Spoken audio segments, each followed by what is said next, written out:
आज हम आपको भगवान श्री परशुराम जी के बारे में वो सब बातें बताएंगे, ऐसी-ऐसी बातें बताएंगे जो शायद बहुत कम लोग जानते हैं। इतना तो आप सब जानते हो कि उन्होंने 21 बार धरती को छत्रविहीन कर दिया था और अपनी माता का वध किया था।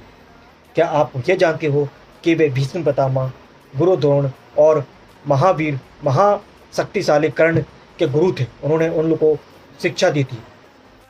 अब हम शुरुआत से सारी कहानी जानते हैं। परशुराम जी के पिता का नाम ऋषि जमदग्नि और माता का नाम रेणुका था।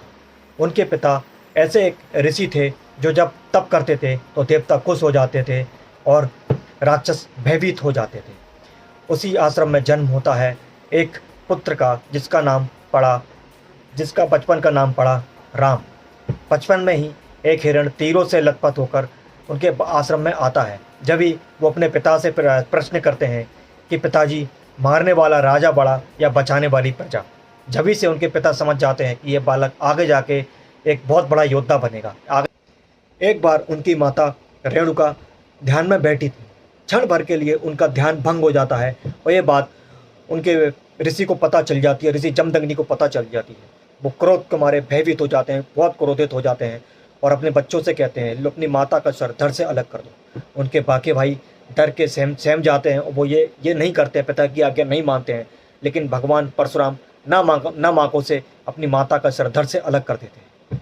जब उनके पिता का क्रोध शांत होता है तो परशुराम भगवान उनसे प्रार्थना करते हैं कि पिताजी, मेरी माता को पुनर्जीवित कर दीजिए। जब उनके पिता उनकी माता को पुनर्जीवित कर देते हैं। इसी टाइम धरती पर क्षत्रिय राजाओं का अत्याचार बढ़ता है। वो प्रजा से कर वसूल करते हैं, जिनसे मजदूरी करवाते हैं उनको मेहनताना भी नहीं देते हैं और बहुत भ्रष्टाचार बढ़ता है।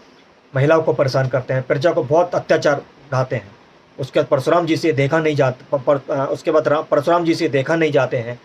जाता है। फिर वो भोलेनाथ की तपस्या करते हैं। कई सालों की तपस्या के बाद भोलेनाथ प्रसन्न होकर उन्हें परशु प्रदान करते हैं, दिव्य परशु प्रदान करते हैं।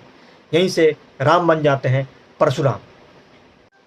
एक बार उनके आश्रम में क्षत्रिय राजा सहस्त्रबाहु अर्जुन अपनी सारी प्रजा के साथ आते हैं, पर उनकी परशुराम जी की कामधेनु गाय जो उनके आश्रम में रहती है, वो सारी प्रजा और राजा को भोजन कराती है।